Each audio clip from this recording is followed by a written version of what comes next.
नमस्ते दोस्तों, आपका हमारे YouTube चैनल में स्वागत है।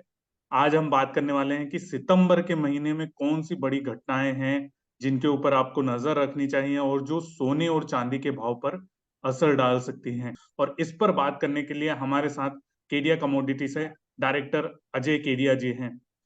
अजय भाई आपका स्वागत है। और अजय भाई ये बताइए कि ये जो सितंबर महीना है इसमें कौन से बड़े इवेंट्स हैं जिनके ऊपर हमको नजर रखनी चाहिए? आपकी रिसर्च क्या कहती है केडिया कमोडिटी की? डेफिनेटली सितंबर मंथ इसलिए भी इम्पोर्टेंट होता है, डोमेस्टिकली भी अगर हम देखते हैं तो ये ऐसा मंथ होता है जहाँ से हम लोग फेस्टिवल सीजन ऑनसेट होते भी देखते हैं। तो डेफिनेटली हमने 15 अगस्त के बाद रक्षाबंधन और अब हम बोल सकते हैं कि सारे फेस्टिवल यहाँ से स्टार्ट होते हैं। तो डोमेस्टिक मार्केट के लिए तो एक इम्पॉर्टेंट है, क्योंकि फेस्टिवल सीजन है तो डिमांड बढ़ती है। बट इसके अलावा अगर हम ग्लोबल मार्केट में देखें तो डेफिनेटली जब भी आप सोने चांदी को ट्रैक करना है तो इंटरनेशनल डॉलर इंडेक्स को देखना पड़ता है कि डॉलर इंडेक्स में तेजी, क्योंकि जब भी डॉलर में तेजी आती है तो करस्पॉन्डिंगली हम देखते हैं सभी कमोडिटी में एक गिरावट आ जाने लग जाती है। तो पिछले एक 15-20 दिन की अगर हम बात करें तो डॉलर इंडेक्स में एक अच्छी खासी तेजी आई हुई, इस वक्त भी 104.80 के करीब ट्रेड कर रहा है। तो सितंबर महीना यूएस डॉलर के लिए काफी इंपॉर्टेंट है। और यहाँ पे हमने ऑलरेडी देखा है कि चाहे हम चाइना की बात करें, यूरोप की बात करें, यूके, यूएस, यहाँ से जो डेटा पॉइंट्स आ रहे हैं ना, ये काफी इंपॉर्टेंट है। फॉर एग्जांपल अगर हम चाइना के सर्विस पीएमआई के नंबर की बात करें तो हमने 2 दिन पहले ही देखा था, वहां पे हमने गिरावट आते हुए देखी है। और जब इकोनॉमी में गिरावट आती है तो सोने को एज ए सेफ हेवन के तौर पे लिया जाता है। वैसे ही अगर हम इस महीने में एफओएमसी के मेंबर की स्पीच काफी इंपॉर्टेंट होनी है, बिकॉज अब ये माना जा रहा है चाइना ने जिस ढंग से रेट कट किया है तो कहीं ना कहीं central bank, global central bank पे एक दबाव है कि जो रेट हाइक का स्पीड था उसको कम करना चाहिए। तो ऑलरेडी हमने देखा कि जो जैक्सन होल सिम्पोनी में जो अपडेट्स आए थे वहां पे हमने देखा था कि एक पॉज लेने की बातें हो रही है। तो हमारा मानना है कि इस बार सितंबर के अंदर फेड से कोई रेट हाइक नहीं आएगी। मे बी अक्टूबर में भी नहीं रहे, नवंबर की प्रोबेबिलिटी दिखा रही है कि 0.25 से रेट हाइक आ सकता है।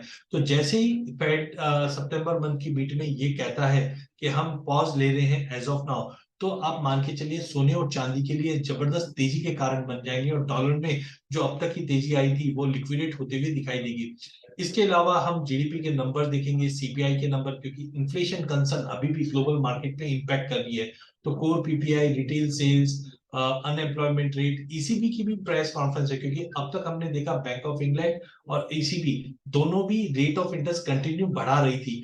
बट जिस ढंग से फेड अगर पॉज ले लेता है तो ये भी कहीं ना कहीं गोल्ड के लिए सपोर्टिव है, क्योंकि ईसीबी और बीओई जो हॉकी स्टोन लेके चल रही थी वहां पे भी हम देखेंगे एक ठहराव आना चालू हो जाएगा। तो कुल मिलाकर ये सितंबर महीने में हम देखेंगे कि एफओएमसी की स्पीच, ईसीबी, बीओई, इंडस्ट्री के कुछ नंबर जाए like manufacturing PMI, CPI numbers, ये सब देखेंगे, जिसकी वजह से मार्केट में वॉलिटिलिटी बनी हुई रहेगी। महीने भाव कैसे रह सकते हैं? जैसे हमारे पास लगातार फोन भी आते हैं, बहुत सारे लोगों को खरीदारी भी करनी है, वो लोग भी फोन करके पूछते हैं कि सर कम होगा कि नहीं सितंबर में भाव? थोड़ा आप कुछ जानकारी दे सकते हैं क्या? तो आप बताइए कि सितंबर में कैसा रहेगा भाव, इंटरनेशनल और एमसीएक्स दोनों, सोने और चांदी का?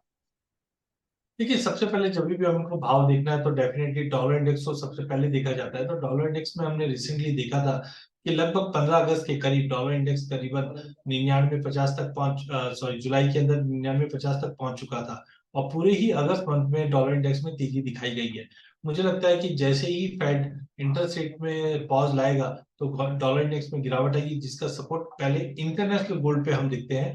तो इंटरनेशनल गोल्ड में एक तरह का बॉटम बना हुआ है $1900। तो वी डोंट एक्सपेक्ट कि प्राइसेस वापस वो लेवल तक आएगा। अगर सितंबर मंथ की बात करें तो हमें लगता है कि 1915 1912 के जोन का एक अच्छा खासा सपोर्ट रहेगा। और फेड के अपडेट के बाद मार्केट में जब तेजी चालू होगी तो 1970 तक का लेवल हम गोल्ड में आते हुए देख पाएंगे। वहीं अगर चांदी की अगर बात करते हैं तो चांदी में लगभग हमने एक अच्छी खासी रैली आती हुई देखी है।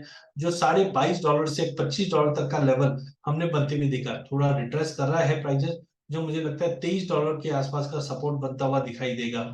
वहां पे लिया जा सकता है जब तक मार्केट 2250 2260 के ऊपर मेंटेन है, क्योंकि ये भी एक तरह का डबल ट्रिपल बॉटम बना हुआ है। मई ऑनवर्ड्स हमने देखा कि प्राइजेस $22.5 के नीचे बिल्कुल सस्टेन नहीं कर पा रहा है। हायर साइड पे मुझे लगता है कि एज ऑफ नाउ तो $25.5 तक का ही लेवल है। तो कुल मिलाकर 23 सवा 23 के आसपास लेके चलिए $25 के टारगेट के लिए।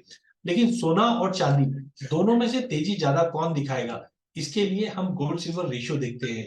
आपने देखा भी होगा कि अगस्त मंथ में गोल्ड सिल्वर रेशियो 85 से गिरकर लगभग 78 तक का लेवल दिखा चुकी थी, जिसका मतलब है जब भी ये रेशियो में गिरावट आती है तो चांदी ज्यादा आउट परफॉर्म करती है, और वैसा ही होते हुए देखा है। लेकिन पिछले 5-7 दिनों के अंदर हमने ये रेशियो में वापस एक बढ़ोतरी आती हुई देखी, इस वक्त 82 के करीब है।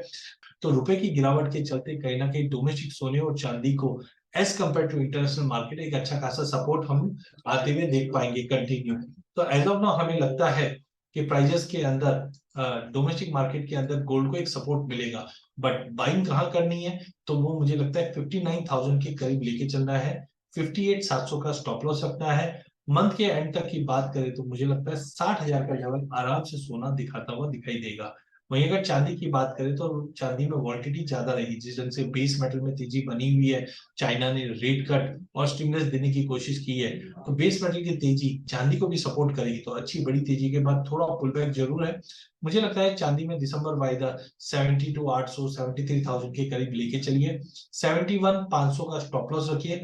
मंथ एंड तक वापस प्राइसेस 76,500 तक का लेवल दिखा सकता है। ओवरऑल सोने और चांदी के मुकाबले हमें लगता है ये महीने में भी चांदी आउट परफॉर्म करते हुए दिखाई देगी, क्योंकि एक तरह की इंटरनेशनल मेटल भी है, और जो सेंट्रल बैंक कोशिश कर रहे इकोनॉमी को पटरी पे लाने के, जिसके चलते चांदी को ज्यादा बेनिफिट मिलता हुआ दिखेगा। एक सवाल पूछूंगा कि रेंज अगर आप बता दें सितंबर में कि ऊपर में और नीचे में ये रेंज रह सकती है, वो तो क्योंकि आम लोगों को थोड़ा समझ में आ जाएगा। अब बिल्कुल अगर सबसे पहले डोमेस्टिक गोल्ड की बात करें तो हमें लगता है जो दायरा रहेगा वो 58,600 से लेकर 60,200 के बीच में सोना ट्रेड करेगा, और वॉल्टिलिटी धीरे धीरे बढ़ेगी। वहीं अगर चांदी की बात करें तो चांदी वैसे भी चंचल है, मार्केट में वॉल्टिलिटी काफी रहती है मार्केट के अंदर। तो चांदी के अंदर हमें लगता है कि रेंज जो रहेगा वो 71,500 71,500 से लेकर 76,500 का एक ब्रॉड 5-6 हजार पॉइंट के मोमेंटम रहेगा।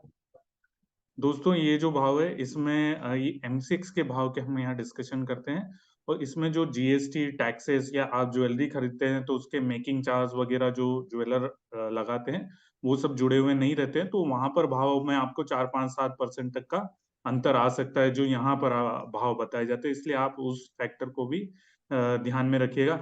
अजय भाई, आपने इतनी बढ़िया जानकारी दी उसके लिए आपका बहुत बहुत धन्यवाद।